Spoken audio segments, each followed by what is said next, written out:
नमस्कार। इस वीडियो में हम दो भिन्नों की आपस में तुलना करना सीखते हैं, अर्थात दो भिन्नों में छोटी, बड़ी या बराबर भिन्न की पहचान करना सीखते हैं और किस तरह इस तरह के सवालों को हल किया जाता है और इन चिन्हों का उपयोग किया जाता है।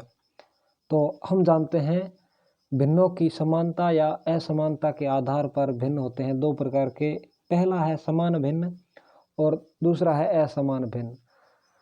समान भिन्नों में हर एक समान होते हैं दोनों, और असमान भिन्नों में दोनों हर अलग अलग होते हैं।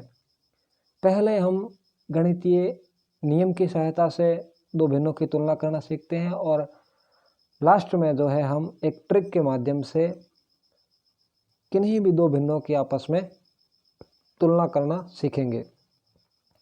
तो बात करते हैं जब दो समान भिन्न होते हैं, अर्थात जब दो भिन्नों के हर समान हो तो बड़े अंश वाली भिन्न बड़ी होती है। जैसे यहाँ पर यह सवाल है पहला, दोनों भिन्नों के हर समान है तो जिसका अंश बड़ा होगा, यानी कि 3 और 5 में अंश बड़ा है 5, तो यह अंश बड़ा है तो इधर वाली भिन्न जो है ये बड़ी होगी, यानी कि 5/6 3/6 से बड़ी है। अब जैसे ऐसा ही यह सवाल है, दोनों भिन्नों के हर समान है तो जिसका अंश बड़ा है, यानी कि इस भिन्न का अंश बड़ा है 5, तो यह भिन्न इससे बड़ी होगी, तो यह निशान लगा देंगे। अब इस सवाल की बात करें तो इसमें दोनों भिन्नों के अंश समान है, तो जब दो भिन्नों के अंश समान होते हैं तो जो छोटे हर वाली भिन्न है वो बड़ी होती है, छोटे हर वाली भिन्न बड़ी होती है। तो यहाँ पर छोटा हर है 4, तो यह भिन्न जो है वो हो जाएगी बड़ी। अगर इस तरह का सवाल आए जहाँ हर भी असमान हो और यहाँ पर अंश समान है, तो यहाँ पर भी वही नियम है, जब दो भिन्नों के अंश समान हो तो जिस भिन्न का हर छोटा होगा, यहाँ पर हर छोटा है 7 और 5 में 5, तो यह भिन्न जो है वह बड़ी हो जाएगी। एक और तरह का सवाल इस तरह से बनता है कि जब दो भिन्नों के अंश भी अलग अलग हो और हर भी अलग अलग हो। तो जैसे मान लो मैं उदाहरण के तौर पर लिखता हूँ 2/3 और 3/5। तो इस तरह के सवालों को हल करने के लिए हम हरों को समान बनाकर दोनों भिन्नों की तुलना करते हैं। तो जैसे यहाँ पर इस भिन्न का हर है 3 और इस भिन्न का हर है 5, तो हम क्या करेंगे, इन दोनों भिन्नों के हर जो है वो एक समान बनाने की कोशिश करते हैं। तो 3 और 5 दोनों का कॉमन गुणज जो है वह है 15। तो अगर मैं दोनों भिन्नों के हरों को 15 बनाऊं, जैसे कि इसको मैं 5 से गुणा कर दूं और इसको मैं 3 से गुणा कर दूं, जो काम हम हर में कर रहे हैं वही काम हम अंश में भी करेंगे ताकि भिन्न के मान में कोई परिवर्तन ना आए। तो यहाँ पर हमने 5 से गुणा किया है तो हम अंश में भी 5 से गुणा करेंगे। 5 से गुणा क्यों कर रहे हैं अंश और हर में? क्योंकि हम जो है अगर सीधा देखें तो 5/5 का गुणा कर रहे हैं और 5/5 का मतलब होता है 1, और 1 को किसी भी भिन्न से गुणा करें उस भिन्न के मान में कोई परिवर्तन नहीं आता। तो यहाँ पर जो है हमने हर में 3 से गुणा किया है तो इस भिन्न के मान में कोई परिवर्तन नहीं आए, इसके लिए हम इसके अंश में भी 3 से गुणा करेंगे। फिर हम इसे सरल कर देते हैं, 5 दूनी 10/15 और 3 तिया 9/15। अब ये हो गई समान भिन्न, यानी कि इस भिन्न के हर एक समान हो गए। तो जब हर समान होते हैं तो जिस भिन्न का अंश बड़ा होता है वही भिन्न बड़ी हो जाती है। तो यहाँ पर अंश बड़ा है इस भिन्न का, यानी कि 10, तो यह भिन्न जो है वह बड़ी हो जाएगी। तो इस तरह का निशान लग जाएगा। अब जैसे ये सवाल है, इन सवालों को हम ट्रिक के माध्यम से करते हैं। एक उदाहरण देखते हैं, जैसे कि अभी हमने ये सवाल किया था 2/3 और 3/5 की तुलना की थी, 2/3 3/5 5। तो हमें क्या करना है, आपस में तिरछा गुणा करना है, यानी कि 5 का 2 से गुणा तो हमें मिल जाएगा 10, और 3 का 3 से गुणा, 3 का 3 से गुणा तो हमें मिल जाएगा 9।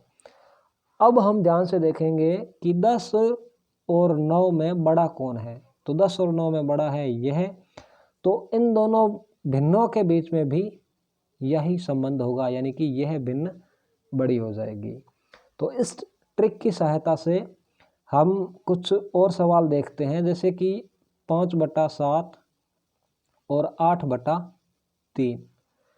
इसको हमें हल करना है, तो 3 का गुणा हो जाएगा 5 के साथ और 7 का गुणा हो जाएगा 8 के साथ।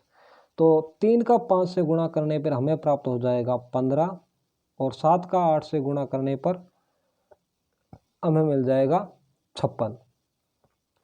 तो 15 और 56 में बड़ा है 56, तो इन दोनों भिन्नों के बीच में भी यही संबंध होगा, यानी कि 5/7 में और 8/3 में बड़ा है 8/3।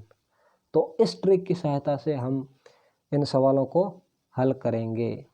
जैसे यहाँ पर 5 का 1 से गुणा 5 और 2 का 1 से गुणा 2, तो 5 का 1 से गुणा हो जाएगा 5 और 2 का 1 से गुणा हो जाएगा 2, यानी कि इन दोनों भिन्नों में बड़ी भिन्न कौन सी है, 1/2। इन दोनों भिन्नों की बात करें तो 6 का गुणा 2 से 12, 6 का गुणा 2 से हो जाएगा 12, और 4 का गुणा 3 से हो जाएगा 12। तो ये दोनों संख्या एक दूसरे के बराबर है, तो ये दोनों भिन्न भी एक दूसरे के बराबर होंगे। इस भिन्न की बात करें तो 3 तिया 9, 3 तिया 9 और 5 दूनी 10, तो बड़ी भिन्न हो जाएगी यह।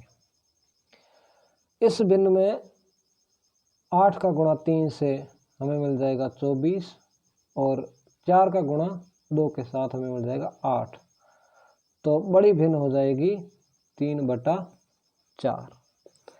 इस भिन्न की बात करें तो 5 का गुणा 3 के साथ यानी कि 15, और 5 का गुणा 6 के साथ यानी 30, तो इस भिन्न में बड़ी भिन्न हो जाएगी 6/5। इस भिन्न में 9 का गुणा 7 के साथ यानी कि 63, और 9 का गुणा 3 के साथ यानी 27, तो बड़ी भिन्न हो जाएगी यह। इस भिन्न में 8 का गुणा 1 के साथ 8, और 4 का गुणा 2 के साथ यानी कि 8, तो ये दोनों भिन्न जो है एक दूसरे के बराबर है। इस भिन्न में 5 का गुणा 6 के साथ 30, और 10 का गुणा 4 के साथ 40, तो बड़ी भिन्न हो जाएगी यह। इस सवाल में 8 का गुणा 3 के साथ 24, और 4 का गुणा 7 के साथ 28, तो बड़ी भिन्न हो जाएगी 28 के दिशा वाली, यानी कि 7/8। इस भिन्न में 5 का गुणा हो रहा है 6 के साथ यानी कि 30, और इस भिन्न में 10 चौके 40, तो बड़ी भिन्न जो है वो हो जाएगी 4/5। इस भिन्न में 21 का गुणा 5 के साथ 105, और 7 का गुणा 15 के साथ 105, तो यहाँ पर अपना आंसर हो जाएगा कि ये दोनों भिन्न एक दूसरे के बराबर है। तो इस तरह से हमने दोनों तरीकों से, गणितीय तरीके से भी यानी कि दोनों हरों को समान बनाकर भी, और समान भिन्न में दोनों अंशों की तुलना करके, और इस ट्रिक से भी सीधे दो भिन्नों की तुलना करना सीखा। दो भिन्नों में छोटी बड़ी या दोनों भिन्नों के बराबर होने की पहचान की